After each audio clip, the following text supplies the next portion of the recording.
Ya'juj dan Ma'juj adalah dua nama suku dari turunan Adam, sama dengan kita manusia. Nabi SAW sebutkan ciri-ciri mereka. Mata mereka sobekannya kecil sehingga mata mereka kelihatan seperti sipit, tapi bola matanya besar. Mereka memiliki rambut yang keriting dan mereka memiliki poster yang umumnya seperti poster manusia. Hanya saja mereka ini memang menjadi fitnah, tanda-tanda hari kiamat. Mereka tidak berbaur dengan manusia yang lain. Salah seorang di antara mereka tahu kalau dia akan mati kalau sudah memiliki anak 1000. Tidak ada pengikutnya dari manusia biasa. Pada saat saya pelajari tentang Ya'juj Ma'juj ini tingkat 3 kuliah, kurang lebih waktu itu tahun 96, 97. Dosen saya membuka kitabnya membahas masalahnya, saya sempat tanya sendiri, saya bilang, Syekh, jumlahnya Ya'juj Ma'juj itu berapa banyak? Dia bilang tidak terhitung jumlahnya. Karena ada hadis yang berbunyi mereka akan mendatangi sebuah sungai, kalau tidak salah namanya sungai Tibria. Sungai itu sekarang ada, besar. Bayangkan sungai ya, airnya banyak mengalir.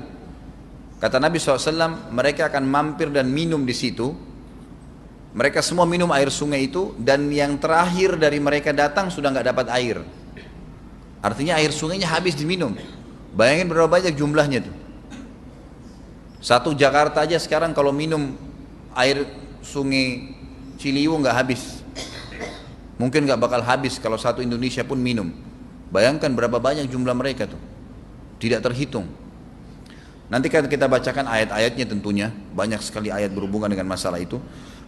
Tapi yang jelas pada saat itu Nabi SAW mengatakan, Allah berfirman kepada Isa, berkata, wahai Isa, aku akan mengeluarkan hamba-hambaku yang tidak ada seorang pun dari kalian bisa mengalahkannya, termasuk Isa alaihissalam, nggak bisa mengalahkan.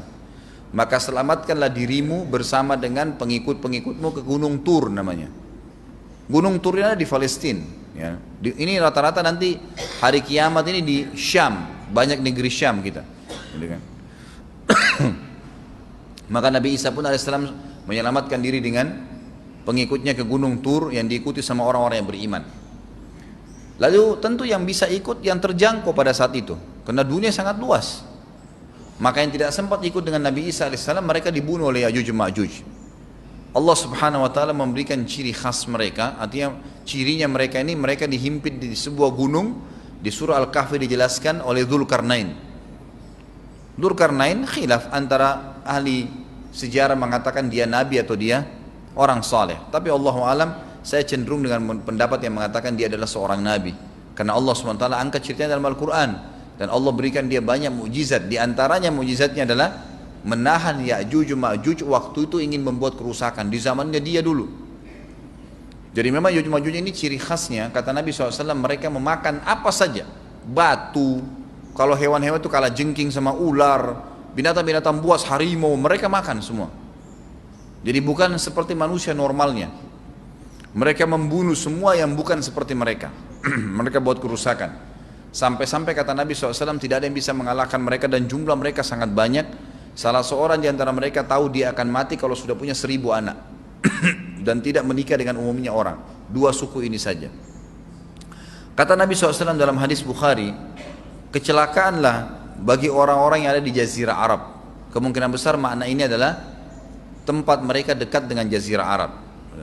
Sebagian ada satu syekh dari Mesir, sekarang ada bukunya sama saya dan sudah terjemahan bahasa Indonesia, judulnya Ya'juj Ma'juj. Kalau Bapak Ibu mau beli bisa, ada judulnya Ya'juj Ma'juj, tapi saya lupa penerbitnya apa. Itu agak tebal, harganya mungkin sekitar 85.000 atau 100 ribuan lah maksimal. Itu khusus, dan beliau adakan penelitian, saya baca dan memang sangat konkret dan ilmiah. Beliau mendatangkan fakta kalau tempat Ya'juj Ma'juj yang disebutkan dalam Al-Quran itu ada di Cina, tembok Cina. Jadi seperti yang disebutkan dalam Al-Quran, 2 gunung yang disatukan, di antara celah gunung itu ditaruh tembaga-tembaga. Pernah pemerintah Cina mendapatkan ada celah dari tembok Cina itu yang bolong, waktu mereka mau tempel bolongan itu dengan batu tanah yang mereka biasa taruh sekarang, ternyata di dalam itu ada tembaga yang mengeras, dan seperti disebutkan dalam Al-Quran. di mana ya Zulkarnain mempertemukan antara besi-besi yang ditumpuk lalu dipanasi, dibakar sehingga menjadi meleleh, kemudian disirami lagi dengan timah yang meleleh juga dan dibiarkan kering sehingga menjadi tembok besi. Kata Nabi SAW, kecelakaan bagi orang-orang yang Jazirah Arab karena telah terbuka dari lubangnya Yajuj Majuj sebesar ini. Udah kasih isyarat dengan jari ibu jari sama jari tengahnya. Artinya mereka sudah bisa melihat keluar. Tetapi kata Nabi SAW, setiap hari mereka terus menggali gunung itu, berusaha untuk keluar. Pada saat mereka tiba di malam hari, mereka capek, mereka mengatakan besok kita lanjutin. Mereka bangun besok pagi, gunungnya kembali utuh lagi. Sampai nanti waktu di mana Allah izinkan mereka keluar. Pada saat mereka keluar, maka mereka akan mulai membuat kerusakan. Ada di halaman 82 ya. Al-Anbiya 96 sampai 97 ayatnya. Ingatlah hingga apabila dibukakan tembok Ya'juj Ma'juj, bolong, jebol, dan mereka turun dengan cepat dari gunung-gunung itu, dari seluruh tempat yang tinggi. Kita tahu itu jaraknya berapa ratus kilometer, bahkan mungkin ribuan kalau nggak salah ya. Semuanya itu akan dipenuhi Ya'juj Ma'juj. Dan telah dekatlah, kalau sudah terjadi itu, kedatangan janji yang benar, maksudnya hari kebangkitan. Maka tiba-tiba terbelalaklah mata orang-orang kafir. Mereka berkata, aduhai celaka kami, sesungguhnya kami dalam kelalaian tentang ini, bahkan kami adalah orang-orang yang zalim. Kenapa? Karena Ya'juj Ma'juj tidak lihat apakah kafir atau beriman. Mereka tidak butuh, bukan seperti Dajjal ya. Dajjal butuh jadi pengikutnya, oke aman. Ini enggak, siapa saja ditemuin dibunuh. Dia enggak pandang, enggak mau tanya kamu dari suku mana, kamu agama apa, tidak dipandang. Orang-orang muslim pada saat itu, orang-orang muslim pada saat itu yang ikut dengan Nabi Isa AS berhasil selamat. Walaupun pada saat itu di muka bumi umumnya orang sudah beriman. Yang dimaksud di sini orang-orang kafir adalah adanya orang-orang yang masuk Islam karena terpaksa, karena mereka tidak terlalu faham pada saat itu, lalu mereka menganggap remeh informasi dari Nabi Isa AS. Maka mereka terbelalak matanya karena dibunuh oleh Ya'juj Ma'juj. Kata Nabi SAW di dalam hadis sahih riwayat Imam Bukhari, bahwasanya Ya'juj Ma'juj akan membunuh siapapun yang mereka temui. Bahkan pada saat mereka sudah merasa menguasai bumi, mereka melepaskan anak-anak panah mereka ke langit. Lalu Allah menurunkan anak-anak panah mereka sebagai fitnah, dipenuhi dengan darah. Maka mereka berkata, kami telah membunuh semua yang ada di bumi dan semua yang ada di langit. Maka sebagai penutup dalam bahasan itu, kata Nabi SAW, Allah lalu mengizinkan Isa untuk berdoa kepada Allah agar memusnahkan mereka. Maka Isa AS pun akhirnya berdoa, meminta kepada Allah Subhanahu Wa Taala agar mereka semua dimusnahkan. Maka pada saat itu pun Allah Subhanahu Wa Taala menurunkan kepada mereka hama. Sebagian hadis menyebutkan serangga kecil seperti cacing, banyak sekali yang menimpa tubuh-tubuh mereka. Setiap orang satu, dan itu membuat mereka mati. Membuat mereka mati, dan mereka mati seketika semuanya.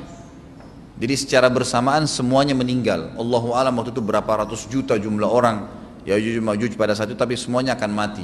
Dan seluruh muka bumi dipenuhi dengan jasad mereka.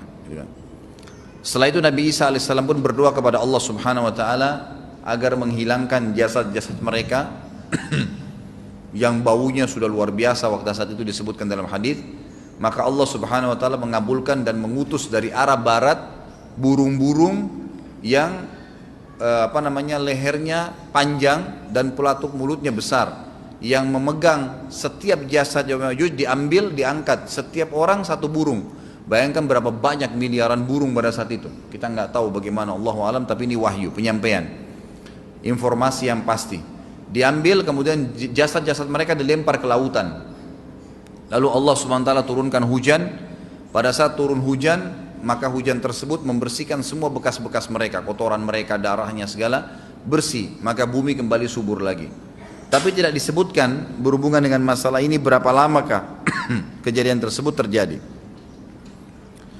Kemudian setelah itu Isa AS memimpin lagi di muka bumi sampai beliau meninggal. Setelah Isa AS meninggal, kembali lagi sebagian besar manusia berbuat kekufuran. Kembali manusia berbuat kekufuran. Mereka kembali lalai, nggak ada lagi pemimpinnya karena terlalu banyak orang pada saat itu, maka ada yang kufur lagi.